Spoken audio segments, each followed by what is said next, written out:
The lunch crowd had come and gone, leaving the diner in a hush of clinking cutlery and soft jazz from the old radio by the counter. The smell of brewed coffee lingered, mixing with the buttery scent of grilled cheese and fries.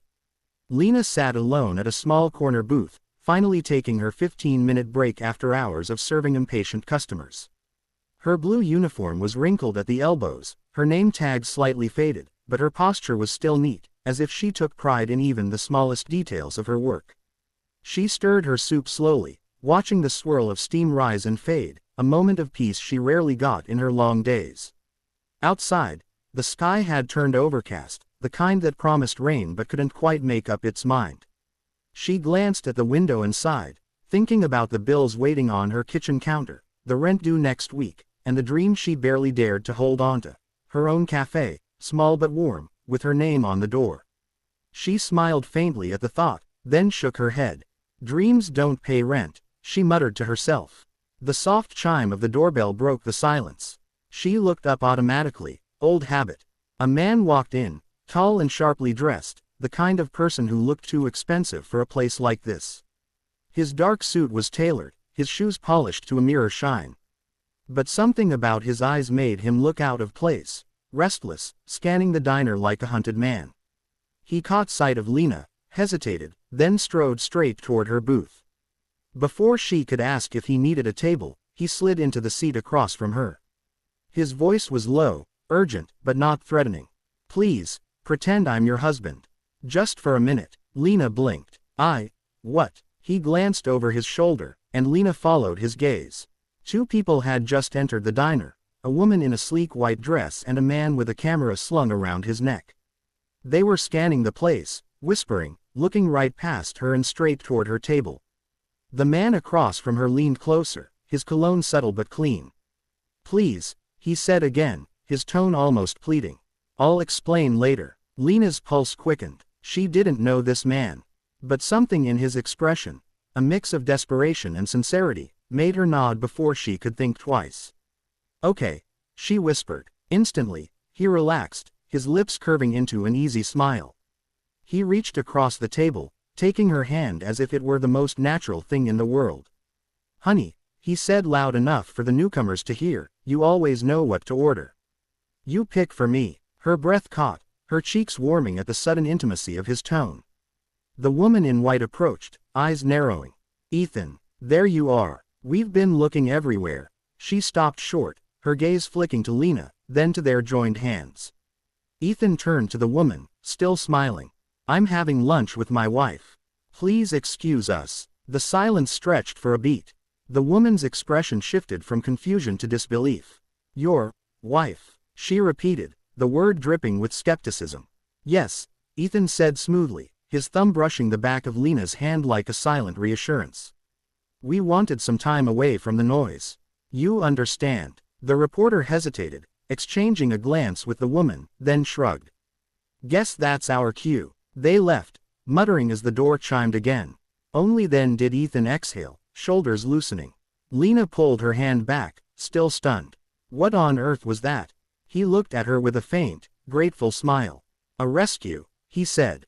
"And I owe you one." Lena blinked, half in disbelief, half in curiosity. Outside, the rain finally began to fall, pattering softly against the glass. She didn't know it yet, but her quiet, predictable world had just tilted, and nothing would ever be the same again. Ethan leaned back in the booth, still catching his breath, while Lena stared at him as if he'd stepped out of a movie. Her pulse was just beginning to slow, but her curiosity burned hotter than ever.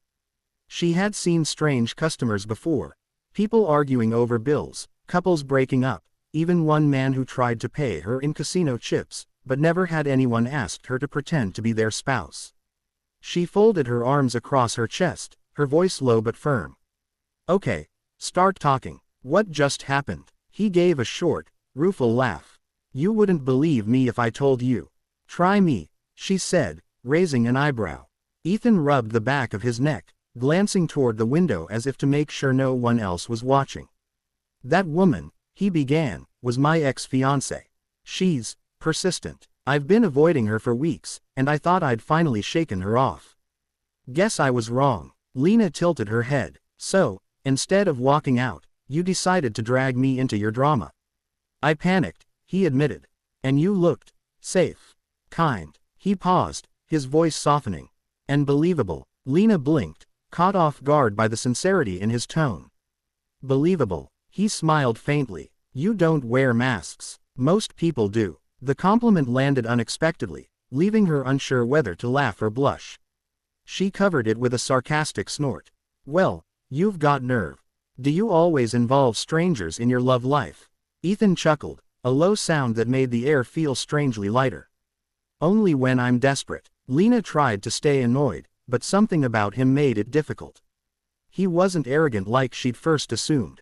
Beneath the tailored suit and calm voice, there was exhaustion, the kind that comes from running too long, not from work, but from people. The silence stretched. She finally sighed, picking up her soup spoon again. Well, Mr. Desperate, your performance was impressive. You almost had me believing it myself. Almost, he teased. She shot him a look. Don't push it, he grinned, then called the waiter over and ordered coffee for both of them. Let me make it up to you, he said. Lunch on me. She frowned. You don't need to. Please, he interrupted gently. It's the least I can do. You saved me from an uncomfortable confrontation, and a few tabloids, probably. Lena hesitated, then gave a reluctant nod. Fine, but just coffee. I'm still on break. When the coffee arrived, the tension between them had softened into something more curious than awkward. He asked her about her job, her life, what it was like working here every day. At first, she answered briefly, not used to people genuinely listening. But Ethan did, really listened. His gaze was steady, not pitying, just attentive. I've been working here for 3 years, she said, stirring her coffee absent-mindedly. Trying to save enough to open my own cafe someday. Nothing fancy, just a place where people feel seen, I guess. Ethan nodded slowly. You know, that's rarer than you think, wanting to create something for others instead of yourself. She looked up at him, surprised by the warmth in his words. You talk like someone who's never had to want anything. He smiled wistfully. Money doesn't buy peace, Lena. Sometimes it just buys better distractions. The words lingered in the air between them. She studied his face, the faint lines near his eyes, the quiet sadness behind the charm, and wondered what kind of man ran from wealth to hide in a diner. After a few more minutes, he stood up, placing a crisp $100 bill on the table. For the coffee, and the rescue, he said. That's too much, she protested. Consider it a thank you. And maybe, he hesitated, his smile turning almost boyish. Maybe a promise I'll come back to repay the favor properly. Before she could respond, he was already at the door. The bell jingled softly as he disappeared into the drizzle outside, leaving the scent of rain and cologne behind. Lena stared after him, her heart beating just a little faster. She told herself it was just the surprise of it all, but deep down, she knew it was something else entirely. 3 days passed, but Lena couldn't shake him from her thoughts. Every time the diner's bell chimed, her eyes lifted instinctively, expecting to see him walk in again with that calm confidence and mischievous half-smile. But it was always someone else, a couple on their lunch break, a trucker asking for extra napkins, or her manager calling her name. She told herself to stop being foolish. Millionaires didn't just stroll back into the lives of waitresses. They disappeared, the way dreams did when morning came. It was nearly closing time when the rain began again, tapping softly against the window panes. Lena was wiping down tables, humming quietly to herself, when a familiar reflection caught her eye. A sleek black car had pulled up outside the diner, headlights cutting through the drizzle. The door opened, and out stepped Ethan, dressed in a dark coat that somehow made him look even more out of place in her little world. Her heart did a strange flip. She straightened instinctively, trying not to look too surprised when he entered. You're late, she said before she could stop herself. He smiled, brushing rain from his hair. Traffic was terrible, and I wanted to make sure my wife still recognized me. She rolled her eyes but couldn't hide her grin. You really like that joke, don't you? Only because it reminds me of the best performance of my life, he said, slipping into a booth. Join me, just for a few minutes. No pretending this time. She hesitated, glancing toward her manager. But he waved her off with a smirk. The place was empty anyway. Lena untied her apron and sat across from Ethan, folding her hands on the table. So, what brings you back to the scene of your great escape? He leaned forward slightly, his tone softer now. Gratitude. And maybe, curiosity. Curiosity. I wanted to know more about the woman who didn't even hesitate to help a stranger. Lena laughed under her breath. That wasn't bravery, Ethan. That was panic. Maybe. But it was also kindness. His gaze lingered on her a second longer than she expected, and she had to look away. The waiter came over, and Ethan ordered dinner for both of them before she could protest. Something simple, a grilled sandwich and soup. They talked as the rain fell harder outside, thunder rumbling faintly in the distance. She told him about her parents, how they'd run a small bakery before her father's illness forced them to sell it. He told her about growing up in wealth, surrounded by people who smiled too easily and meant too little. It's strange, she said quietly, tracing the rim of her cup. You have everything most people dream of. But you talk like you're missing something. Ethan's expression softened. Maybe I am. Maybe I've been chasing all the wrong things. The lights flickered for a second as lightning flashed outside, and they both laughed nervously. When the food arrived, they ate slowly, the conversation turning lighter. Favorite movies, bad first jobs, ridiculous customers. Lena couldn't remember the last time she'd laughed so freely. When the meal ended, Ethan stood and held out his hand. Come on, he said. She frowned. Where? He gestured toward the door. You'll see. The rain had eased to a drizzle as they stepped outside. The air smelled of wet asphalt and coffee. He led her toward the car and opened the door, revealing a small white box on the seat. Inside was a miniature cake topped with a single candle and a note that read, "To my accidental wife, thank you for saving me. Now let me return the favor." Lena blinked, speechless. You did all this, for me.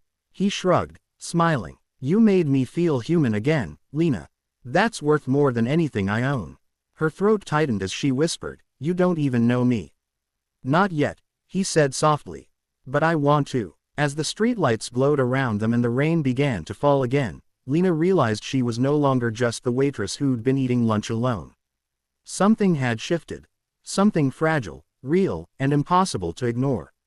The morning sun spilled across the diner's front windows, painting golden stripes across the tiled floor.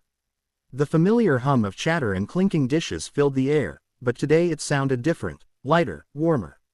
Lena stood behind the counter, pouring coffee for a regular, though her mind was elsewhere. Every moment from that night replayed in her head. The rain, the laughter, Ethan's promise that he wanted to know her, really know her. Since then, he'd visited almost every evening.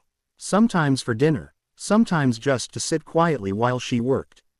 The regulars had started to whisper about the man in the suit, who couldn't take his eyes off the waitress. Lena pretended not to notice, but deep down, her heart was already tangled in something she hadn't planned on.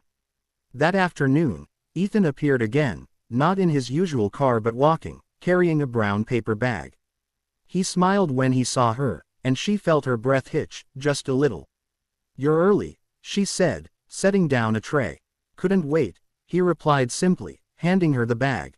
Inside was a sandwich, her favorite, from the cafe across town that she could rarely afford.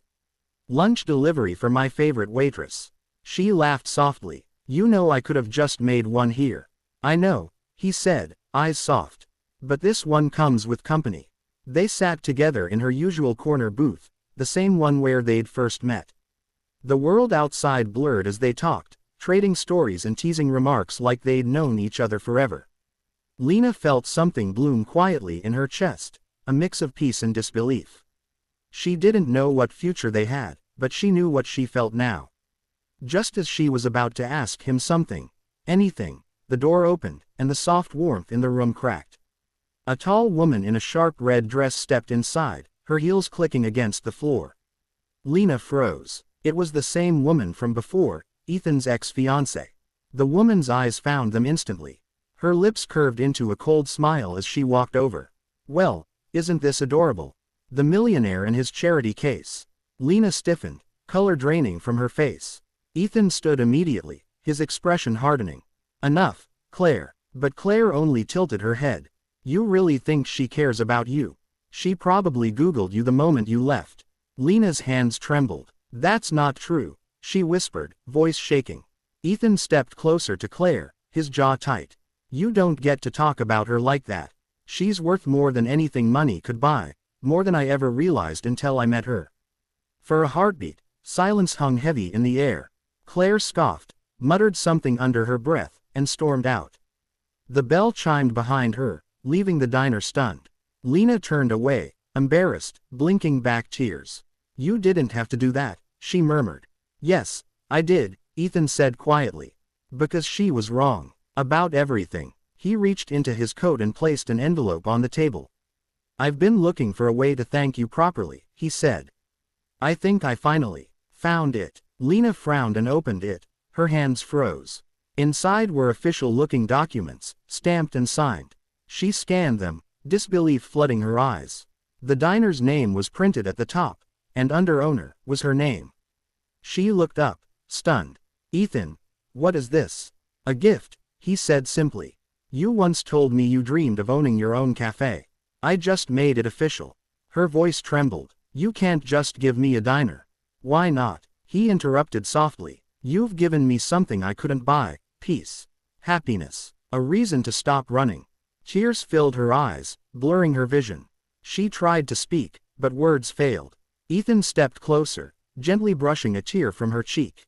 You said you wanted a place where people felt seen. Now you have it. The afternoon light bathed them in gold as laughter and clinking cups slowly returned around them. Lena exhaled shakily, smiling through her tears. Guess pretending worked out after all. Ethan chuckled, leaning closer.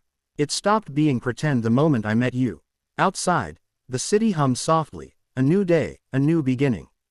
Inside the little diner, love had quietly rewritten two lives that were never meant to cross, yet somehow, fate decided otherwise. And as Ethan rolled up his sleeves to help her serve coffee, Lena thought to herself that maybe, just maybe, fairy tales didn't always start with castles. Sometimes, they began in diners with soup, laughter, and a stranger who whispered, "Pretend I'm your husband."